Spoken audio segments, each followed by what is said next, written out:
उगी ये सूरज देवा यार के घटिया, हाँ हाँ उगी ये सूरज देवा छपारा के घटिया, पहला बेर करो तनी छठी के बरतिया।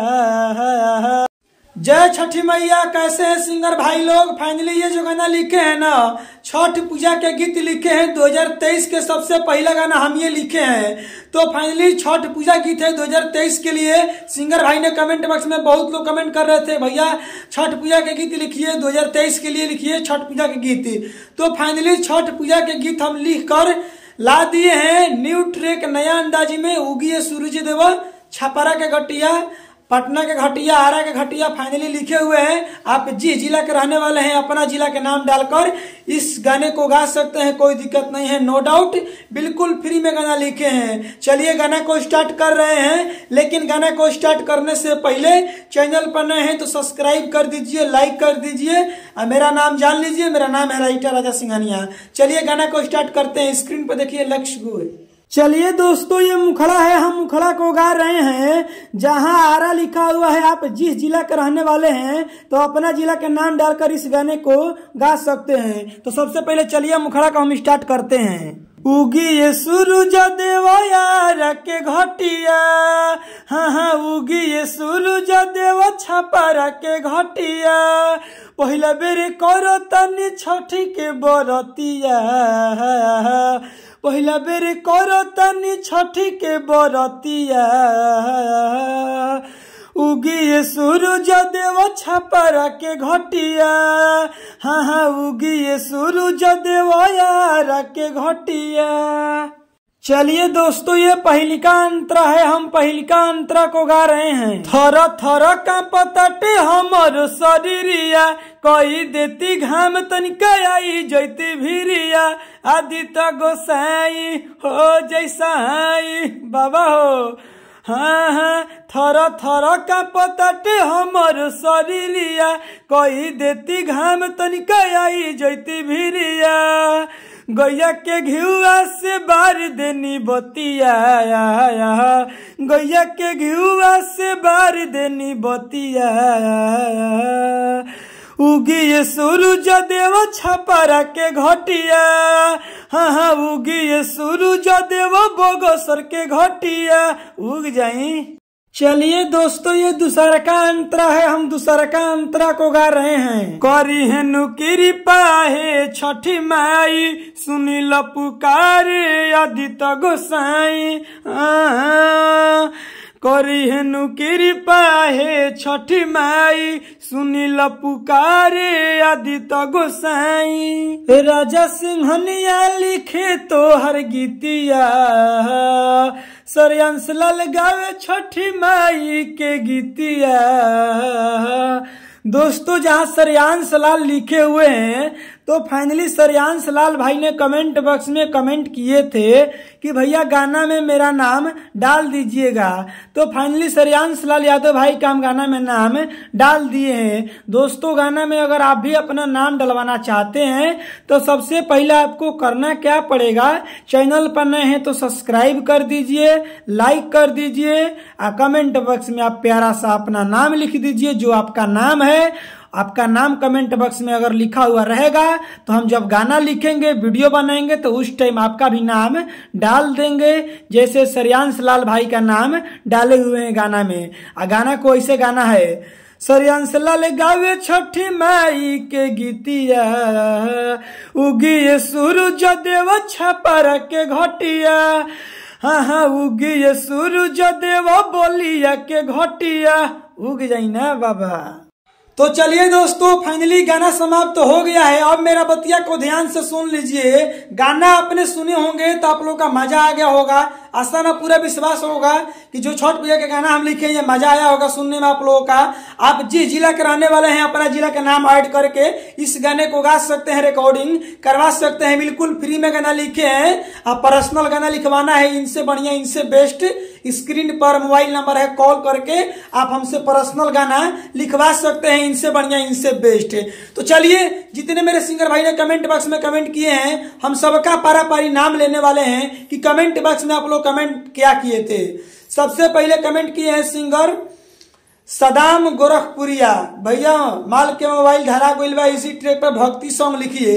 बिल्कुल देवी गीत लिखाएगा, कोई दिक्कत नहीं है, नो डाउट। लेकिन सिंगर भाई लोग का कमेंट आ रहा था कि भैया छठ पूजा के भी गीत लिखिए, तो फाइनली हम छठ पूजा के गीत लिखे हुए हैं। पहला बार लिखे हैं छठ पूजा के गीत, 2023 के पहला गाना मेरा ही है छठ पूजा के गीत। उसके बाद में कमेंट करते हैं कुंदन कुमार, जियो राजा भैया कुंदन कुमार गायक हूँ। बिल्कुल कुंदन भैया आपका भी कमेंट हमेशा आता है, लव यू मेरे भाई। छठी माई से दुआ करेंगे कि आपका हर मनोकामना पूर्ण हो, और आदर्श भाई का भी पूर्ण हो, और सदाम भाई का भी पूर्ण हो। चलिए इसके बाद में कमेंट करते हैं विकास डांसर भाई, भैया मेरा भी नाम ले लो। बिल्कुल विकास भैया, बिल्कुल भी आपका नाम ले लेंगे। और फिर उसके बाद में कमेंट करते हैं कल्लू भैया, सुपर भाई, लव यू मेरे भाई, थैंक यू सो मच मेरे भाई। इसी तरह आप लोग हमको सपोर्ट करिए और आशीर्वाद दीजिए। आप लोग की कृपा से आज मेरा 10 के सब्सक्राइबर हो गया है, यानी 10,000 सब्सक्राइबर हो गया है। केक जरूर हम काटूंगा, ऐसा बात नहीं है। एक भाई कमेंट किए हैं कल्लू भाई, के बाद में कमेंट करते हैं विपिन बिहारी 420, लव यू भाई, कैसे हो, क्या कर रहे हो। इसके बाद में चंदन चिंगारी म्यूजिक भाई कमेंट किए हैं, चंदन चिंगारी, लव यू मेरे भाई। बताइए किस टाइप के गाना लिखे, चंदन भाई और कल्लू भाई और विकास डांसर भाई, कुंदन भाई और हमारे आदर्श भाई और सदाम भाई, आप लोग बताइए छठ पूजा के गीत लिखे कि भक्ति सॉन्ग लिखे। अपना राय आप लोग जरूर दीजिएगा, अब वीडियो को काटिएगा मत, सबका पारा इनाम लेने वाले हैं। इसके बाद में कुंदन कुमार कमेंट करते हैं दहेज में दुनाली के डिमांड के लिए बड़ा टुनटुन यादव के ट्रैक पर लिखिए भैया। बिल्कुल दहेज में दुनाली के डिमांड के लिए बड़ा टुनटुन यादव के ट्रैक पर बिल्कुल हम फ्री में गाना लिखेंगे, टेंशन मत लीजिए आप लोग।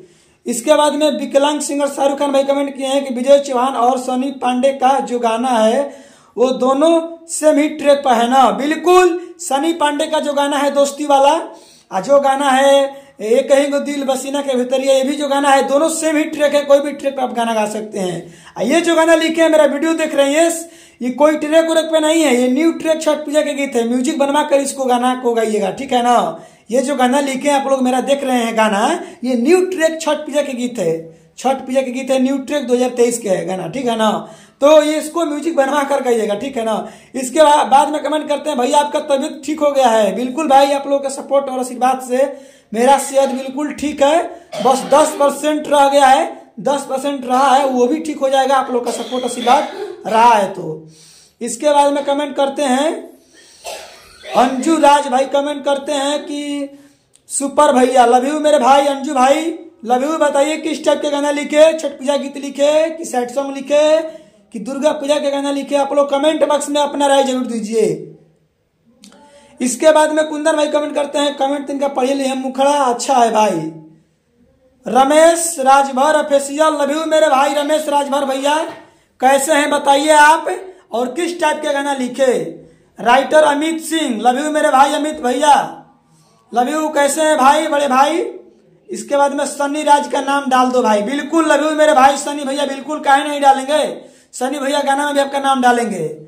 और हमारे भाई ये कमेंट किए हैं एंजॉय की दुनिया, भैया एंजॉय की दुनिया आपका नाम ले लिए हैं, गाना में जाकर देख लीजिएगा, पता नहीं आपका नाम क्या लिखे थे लेकिन आपका नाम लिए हैं, गाना में जाकर देखिएगा।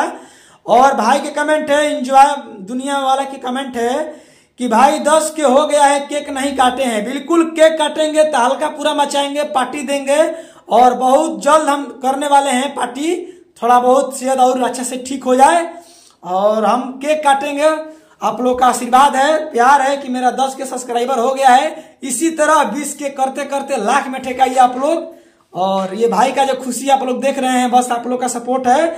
और आप लोग जितने मेरे भाई देख रहे हैं, कमेंट बॉक्स में आप लोग अपना राय दीजिए कि किस टाइप के गाना लिखे, न्यू ट्रैक गाना लिखे कि सैड सॉन्ग लिखे गाना, दुर्गा पूजा के लिखे कि छठ पूजा के गीत लिखे, अपना कमेंट बॉक्स में आप राय जरूर दीजिएगा। कुछ भाई लोगों के लिए, जितने मेरे सिंगर भाई देख रहे हैं, कुछ भाई के नाम नहीं लिए हैं, तो फाइनली आपका हम नाम कैसे लेंगे, पहले मेरे बात को ध्यान से सुन लीजिए। सबसे पहले चैनल पर नए हैं तो सब्सक्राइब कर दीजिए, लाइक कर दीजिए, कमेंट बॉक्स में आप अपना नाम लिख दीजिए।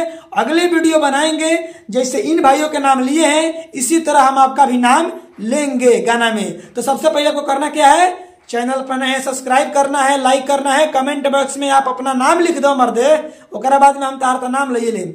चलो विशेष हम क्या बोलो, भोजपुरिया में थोड़ा बोला तनी कि अगर पर्सनल गाना आपको लिखवाना है यार, स्क्रीन पर मोबाइल नंबर है, कॉल करके आप हमसे पर्सनल गाना लिखवा सकते हैं, गाना को गा सकते हैं लिखवा कर, कोई दिक्कत नहीं है। पर्सनल गाना, देर किसी बात की, कॉल करिए। और चैनल पर नए हैं सब्सक्राइब कर दीजिए, लाइक कर दीजिए। और मेरा सेहत ठीक है, ठीक हो भी गया है, थोड़ा बहुत रह गया वो भी ठीक हो जाएगा। बस आप लोग कृपा बनाए रखिए। अगली वीडियो मिलेंगे, इसके लिए बाय बाय, लव यू।